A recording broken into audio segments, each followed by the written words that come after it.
guys, ito nga bagong-bagong SB19 Dungka music video. Wow, updated. Oo, syempre updated tayo sa channel na to. Sana all. Oo, di ba? Lupit. Let's go, panoorin natin to. Yan na!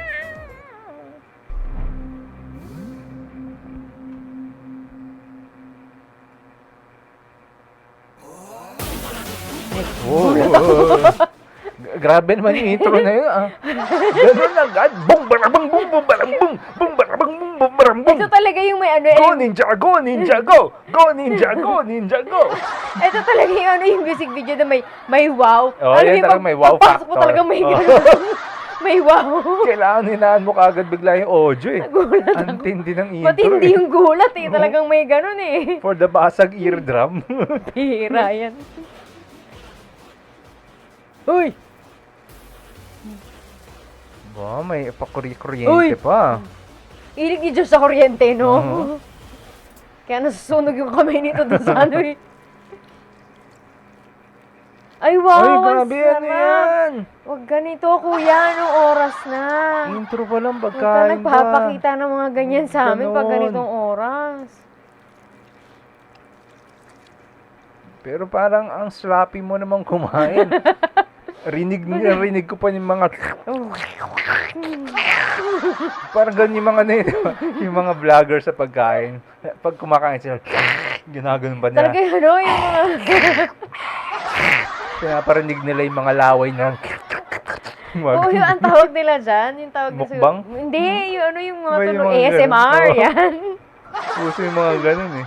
Ang dami, alam ko, balita ko ang dami nilang guest dito eh, di ba? Ang kita, Chuchu! Zumba sila. Ano yung mga nagzumba?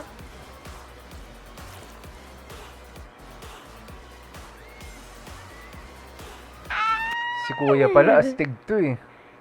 Astig Siga. to ah. Para kang si Kuya Victor ah. Ginigigil mo ako, Kuya. Kapatid to, siguro ni Kuya Victor. Sino to, no? Parang ano yun, no? The usual Filipino neighborhood, no? Yun yung una mong mapapansin sa kanya eh. Yung usual na Filipino neighborhood. Yung usual na Filipino, yung stuff. Parang jeep, Oo. yung design, yung makikita mo mga tao sa kalsada. Sabi nila kanina, nandito yung SB19 Moms. Hindi ko nakita kasi ang bilis lang nung ano eh. Bilis lang nung pagdaan eh. Quezon City lang daw to, sabi nila. Talaga ba? Kasi may nakita ako nag-post nito nung minsan, nandiyan siya eh. Pero wala na syempre yung mga props, wala na yung ano. Pero nandun siya sa... Sabi ni Mandila ka.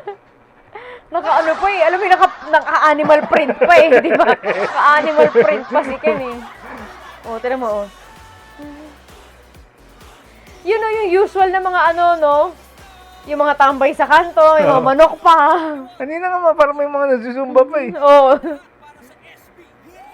Eto mga guests din nila to eh, no? Hindi ko lang kilala kasi yung pangalan, hindi ko lang kilala yung mga ibang tao eh. Never mind. Sa mga away sa kalye. Parang away ka, Anton. Umpa-lumpa. Siguro naman kayo na ano nyo na yun, ano? Na, siguro naman dahil napanood nyo na to dati, alam nyo na yung umpa-lumpa.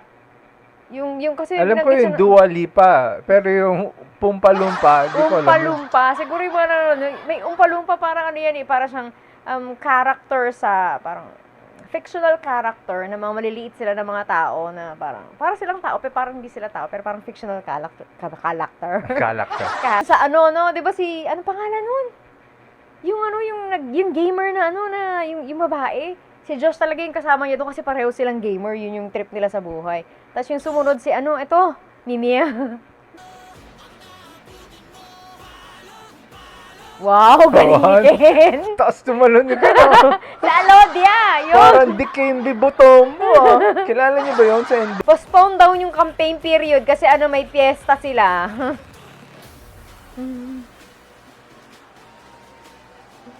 may ano sila. May sarili silang ano today. Ano, activity. Oh. Apakaingay. Maingay ba? Oh, sabi na maingay daw doon ka. Nasiraan ng bait si Kuya, masyado maingay doon. Si AC ba yun? Yung kanina, dami nilang guests, no?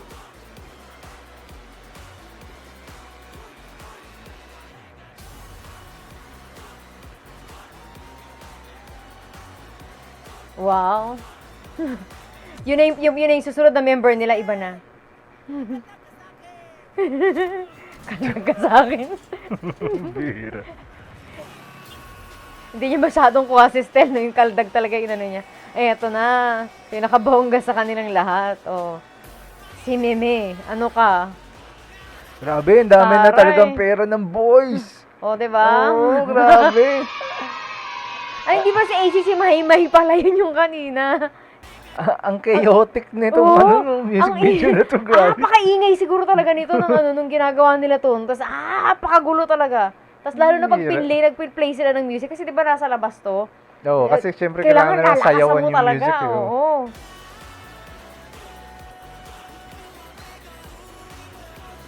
Pero ang swerte nung lugar kung saan to sinuta, no?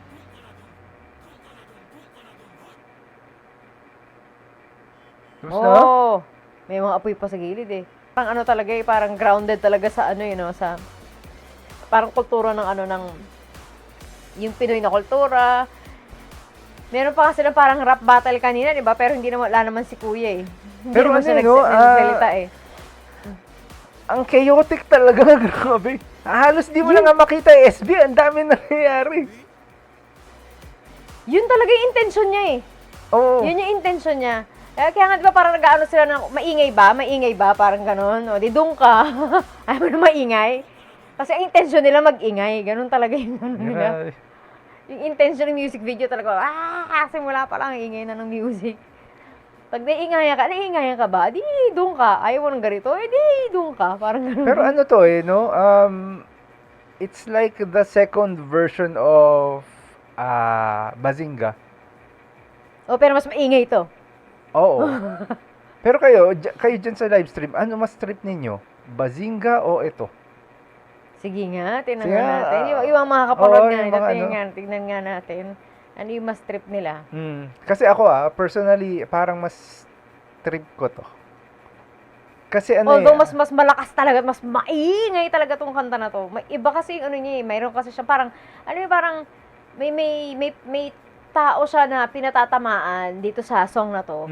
Pero ano lang, ang style niya parang sarcasm. Sa akin kasi mas gusto ko to kasi una sa lahat, mas straight to the point yung lyrics. Mas madaling maintindihan ng layman. Halimbawa, hindi ka fan ng SB, mas maintindihan mo. Yung Bazinga kasi parang masyadong in codes. Masyadong cryptic. May ano kasi, may lyrics kasi. Una sa lahat yung Bazinga, may mga parts ng lyrics ng song na parang masyadong ma-metaphor gano'n na. Pag halimbawa, hindi mo alam hindi mo alam yung style ng SB19 pag gumawa ng lyrics, parang hindi mo siya magigets. Ito kasi mas pang layman eh. So, diretso na. Tumabi ka dyan. Especially, halimbawa, doon ka. Alam mo, it's doon ka, di ba? Mas madali siyang magets. At tapos, parang, even though it's patama sa basher, it was presented na it's so fun. Alam mo yun? Lalo niya ganun na lang. Tapos, yung alam mo yung mga bata na nag-aaway sa kalye, ng mga parang mga nag-aasaran, mga ganun. Ganun yung gawain nila dyan sa ano na yun.